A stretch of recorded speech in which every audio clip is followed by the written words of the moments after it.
வருத்தங்கள் பசி தாகம் ஏற்பட்டாலும் எங்கள் விசுவாச கேடகம் வீழ்ந்திடாதே.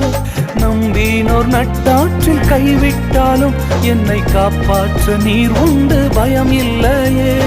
நம்பினோர் நட்டாற்றில் கைவிட்டாலும் என்னை காப்பாற்ற நீர் உண்டு பயம் இல்லையே. உந்தன் கிருபைகளை எண்ணி நான் பாடுவேன், உந்தன் மகிமைதனை தினம் நான் ருசிப்பேன். அல்லேலூயா அல்லேலூயா அல்லேலூயா அல்லேலூயா.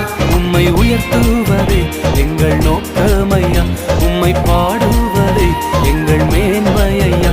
உம்மை உயர்த்துவதே எங்கள் நோக்கமையா, உம்மை பாடுவதே எங்கள் மேன்மையா. உம்மை அவரை உயர்த்துகிற பிள்ளைகளை அவர் ஒரு நாளும் வெட்கப்படுத்துவதில்லை. உன் தோல்வியின் மத்தியில், உன் நிந்தனையின் மத்தியில் அவருடைய நாமத்தை உயர்த்தி நிச்சயம்